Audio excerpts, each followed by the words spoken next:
39, I was a 14-year-old kid, having spent the summer at the beach and doing things that 14-year-olds do, and among which was going to the World's Fair in New York.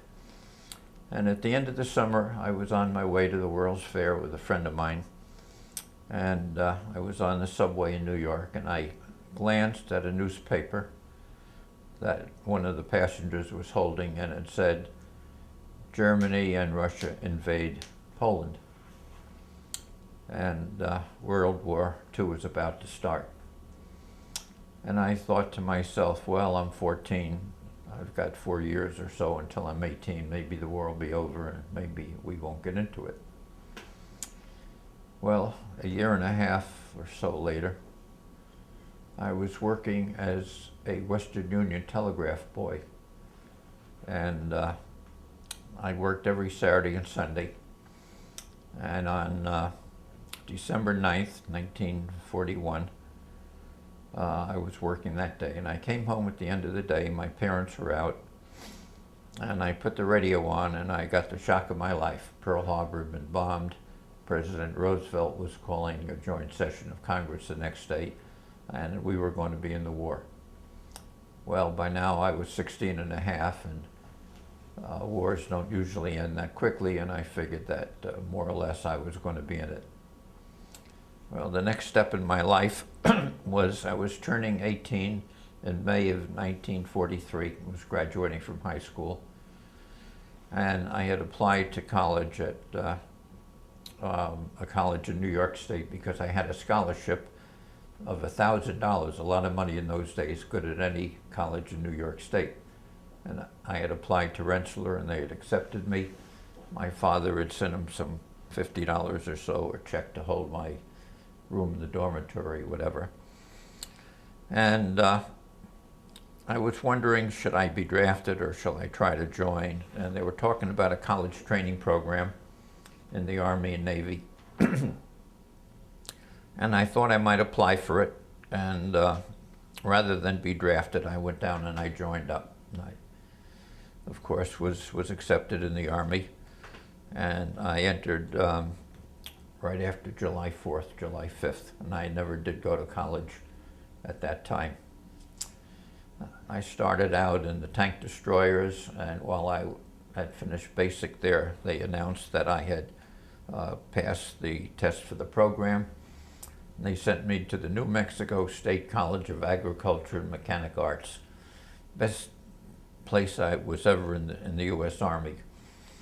Before the war, there was about 3,000 students, half boys and half girls. Now there was still the 1,500 girls, but only about 150 boys. And they sent in about 120 of us GIs, and the Lions Club and the churches and the Rotary, and everybody ran dances, and it was really great.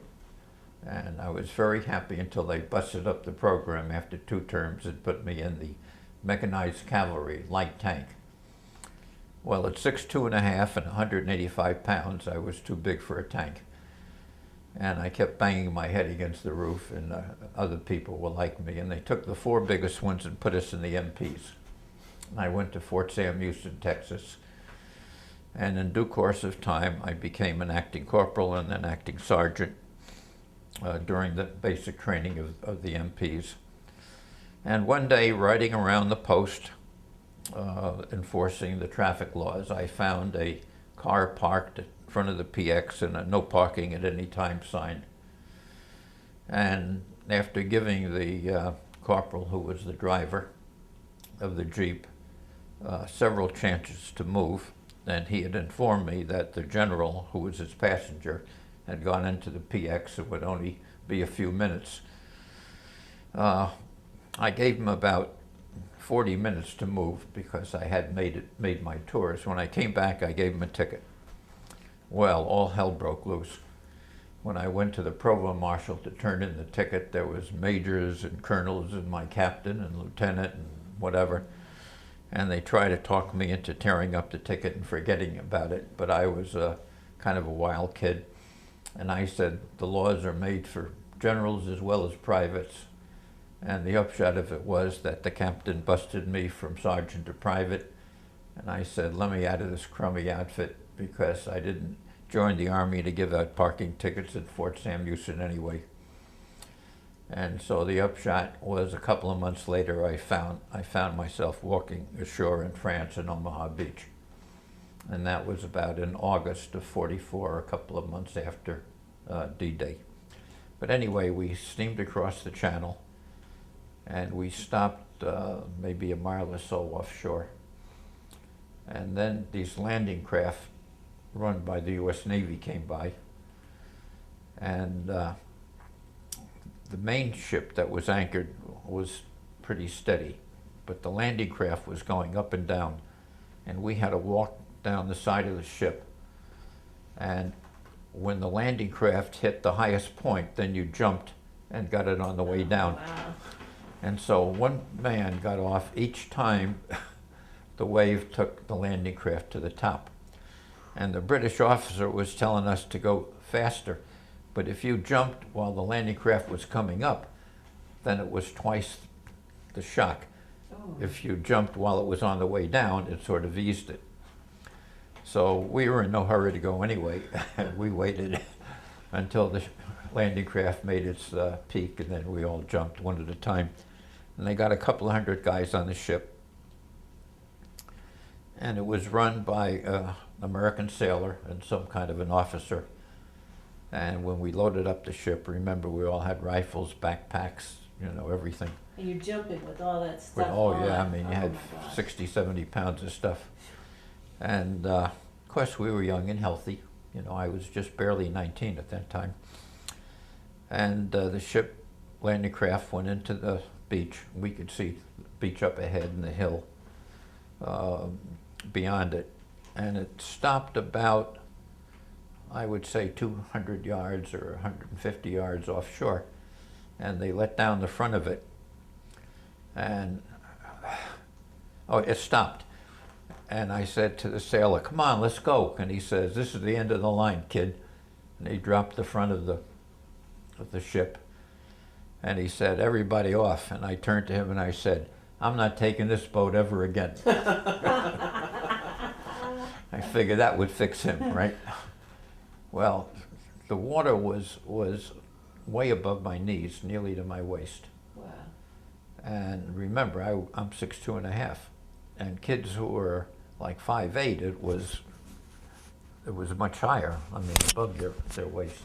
We all had to hold our guns above our head and all that. We walked up that hill, which was a sea of mud also, and we got to the top, and that's where the cemetery at Colville-sur-Mer is now. That was shown in the Saving Private Ryan movie. Well, just while we're talking, I'll tell you one other little story. We were in the town of Le Mans, where they run the famous auto race. And we set up our tents, and of course the facilities were minimal. There were no showers or anything like that. And we were all pretty filthy, and nothing much was happening, and 3 or 4 of us decided to walk into Le Mans, which was a couple of miles away, and see what was going on there. And this was in August, of course, and the weather was quite nice. We walked in, and as we walked, here's a beautiful little pond, a lake. Looked really nice. And without even thinking, one of us said, hey, let's, and the other said, yeah, let's. We took off our clothes, every damn stitch, and jumped in the water. And we're splashing around, having a great time. And a couple of women come by, and they're washing their clothes in that pond. And they could see us, and they're laughing like hell. And we were kind of embarrassed, because we were not used to that, the strange ladies seeing us naked. And we had to jump out and hide behind a tree and put our clothes back on. So that's kind of a sidelight of the war. I think at that time the only female that had ever seen me naked was my grandmother and my mother. I had gone just through St. Lo. I couldn't believe how devastated it was, and we went to Le Mans, They put us on a train and we were supposed to go to Paris, but the train went to Chat and stopped, and we all got out, and we were told later that they wanted the French to show up in Paris before the Americans. Anyway, then they put us in buses, or trucks rather, and we went through Orléans and some other towns. The people were throwing flowers at us and giving us wine, and it was really incredible.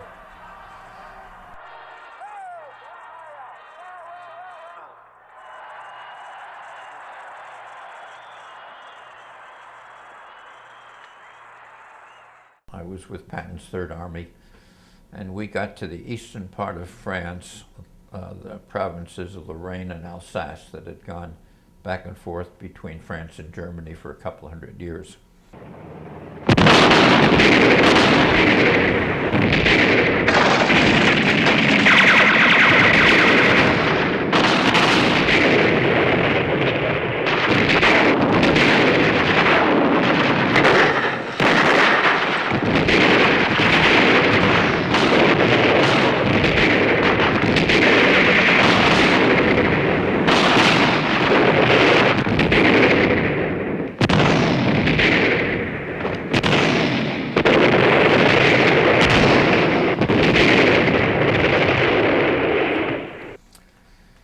And after going through a couple of towns, we finally stopped in a place called Mézières-les-Metz, north of the city of Metz.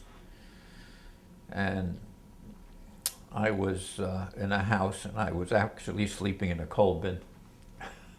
I figured that was pretty safe. And Germans were taking shots at us, and we shot at them, but we never saw them, and I think they never saw us. And the whole area was flooded with water. It was just incredible. It had rained, and you'd have to see it to believe it. It was a sea of mud. If you walked around, your feet were completely covered with mud, real thick, gooey junk. Anyway, finally General Patton decided that he was going to take Metz, although it had never been taken before by any army because it was on an island in the river, in the Moselle River, and steep walls of stone and all that. Anyway, we started down from Mézières toward Metz, and on the way down, the Germans were on the other side of the river shooting at us, mostly with tanks. And one of the sights I saw was a couple of British Spitfires dive bomb and knock out the tank. It was really something to see. If it wasn't so serious, it would have been fascinating. Anyway, there was a kid in our outfit who was Puerto Rican, and his English wasn't all that good, and I had taken French for 4 years and Spanish for 2, and I was sort of the linguist of our group. And I spoke a little Spanish to this kid. Well, he was shot, and he started running around and yelling, and I kind of calmed him down, and I bandaged him up and stuck his rifle in the ground, tied a handkerchief on it. And by the time I finished with him, the other guys had gone ahead of me. And because I was a big husky kid, I not only had my rifle, I had what they call a Bangalore torpedo, which is a long piece of pipe filled with explosives they used to blow up hedgerows and barbed wire fences and whatever. And I was running to catch up with our group, and a couple of other guys from the group behind us had lapped us. And the Germans saw us there and lobbed an 88, which landed behind me. And I was actually headed toward a creek, and it blew me into the creek, and the other 2 guys. And I was knocked out for a little bit. When I recovered, I asked the other guy how he was, and he said they got him in the leg. And I said they got me in the arm. And the other guy was dead. And so the one who was hit in the leg said, let's go back. And I said, let's wait until it gets a little darker, and we'll go back to that farm building. So I bandaged myself up. And I was actually hit in both arms and one leg and all over the back, but I really only knew about my left arm. We got to this kind of a farm building, a silo, I guess. and in it there was an American observer for our big guns, artillery.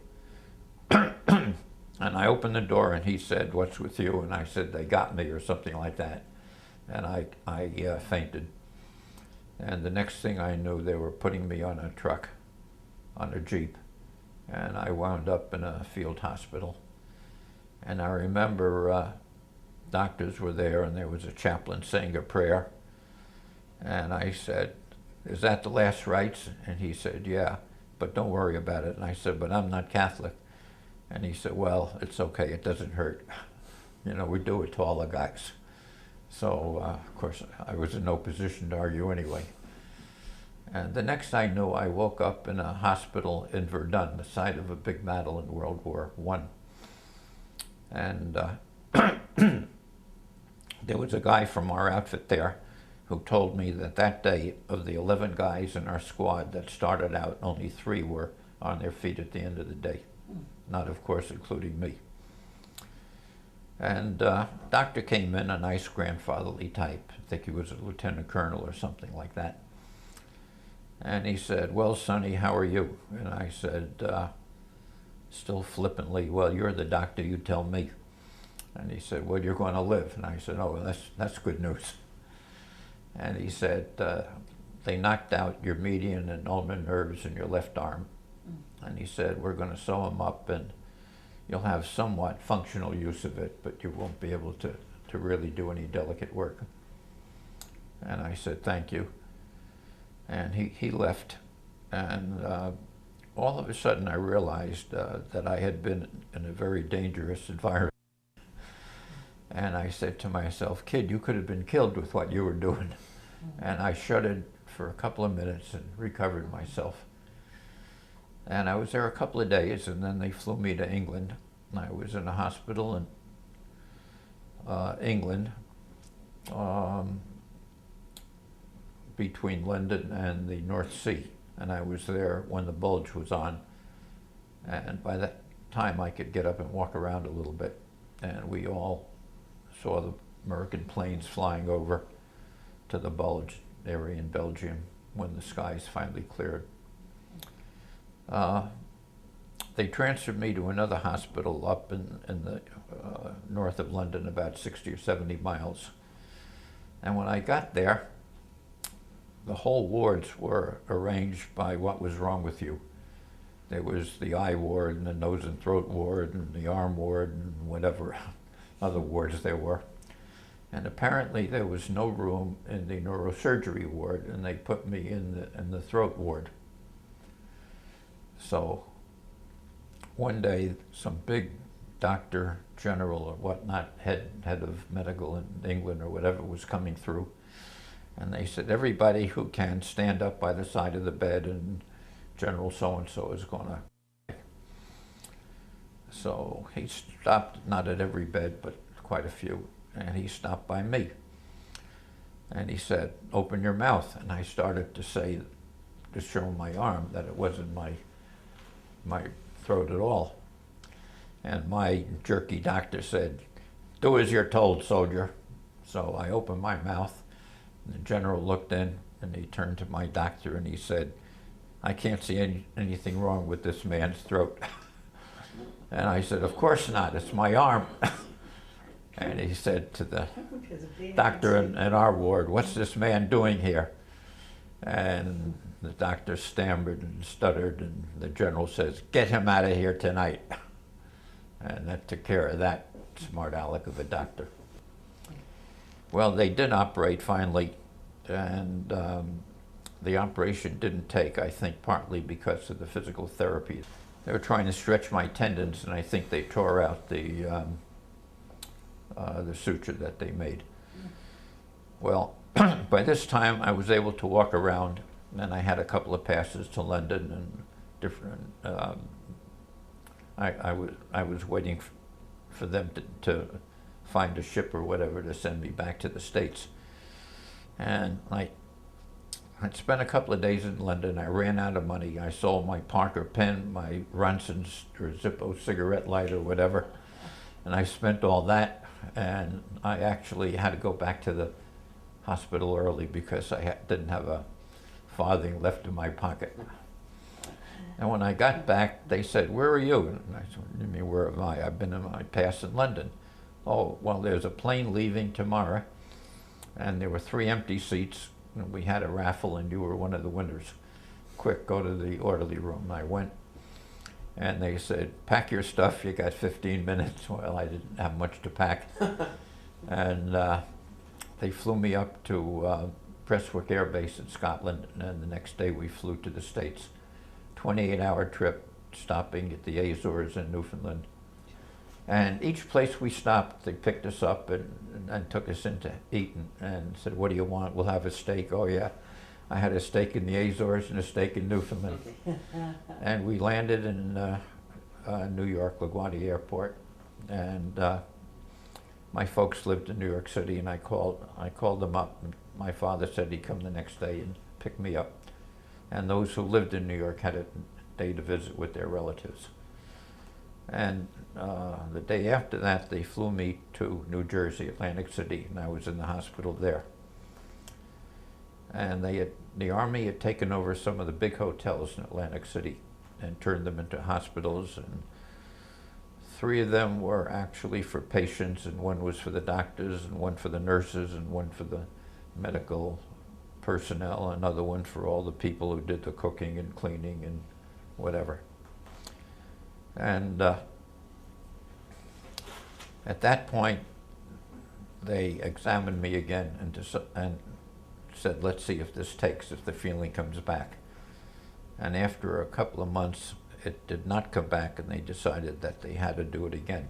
And they got a special neurosurgeon who was originally from Pittsfield, Mass., but he was in the Army, of course. And they got him from someplace, and he came down, and he and another doctor redid what they did in England. And what they did is they take a very, very low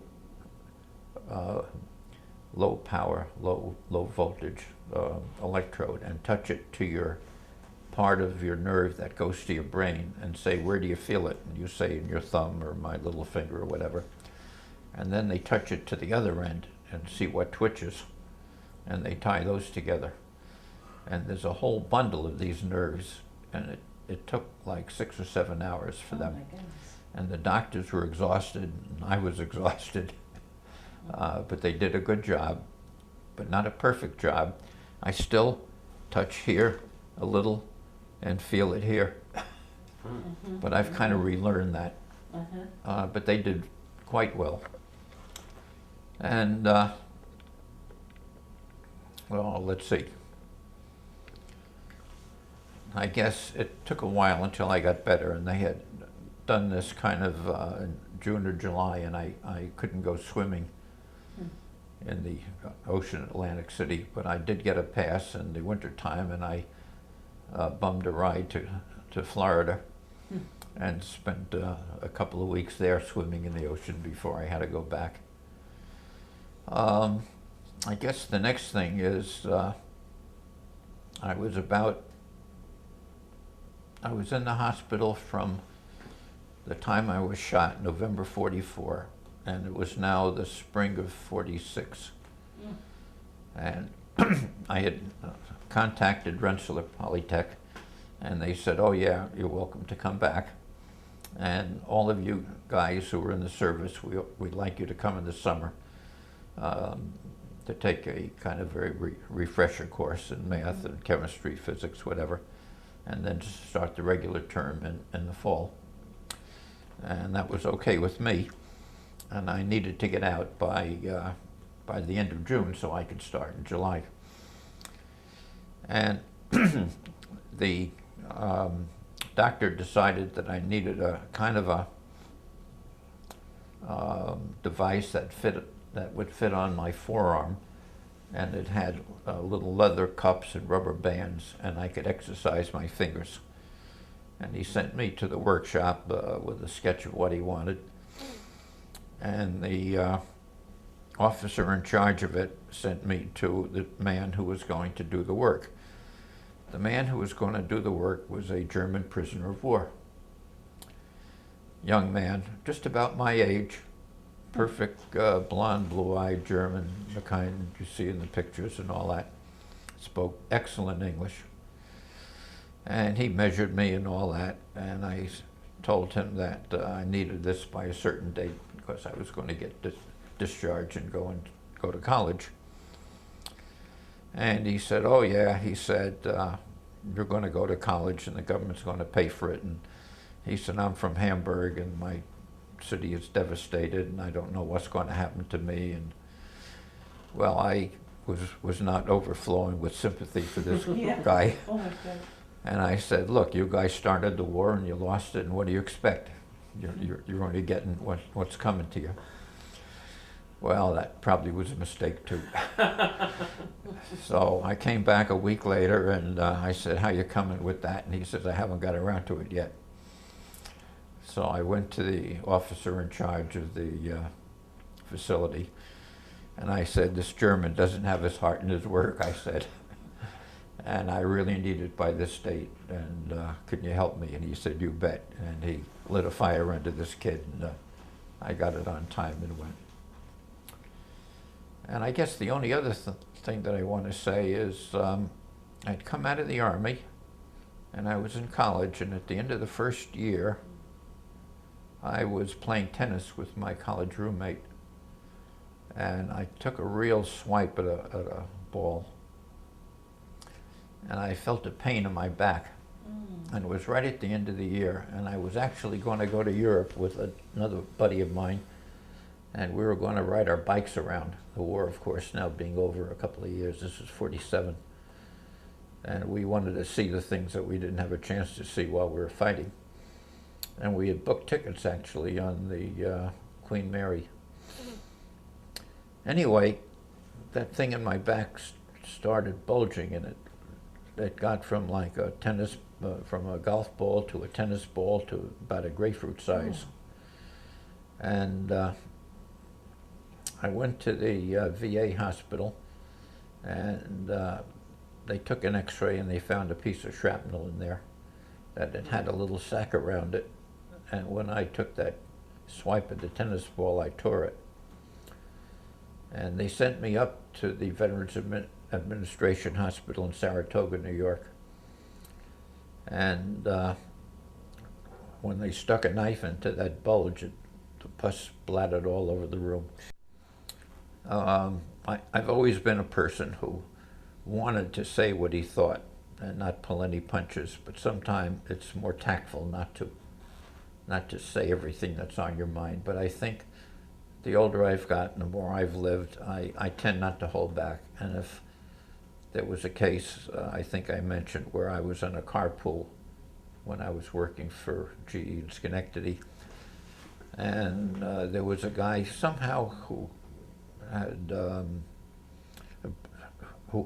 a prejudice against Italian Americans. And actually in our carpool there was such a person who didn't say anything, and usually we just let this guy rant on. And finally I told him that I was sick of his spouting off this way, and if he was going to continue to do that, then I'm out of that carpool. And then all the rest of them joined in with me, and sometimes it just takes one to do that.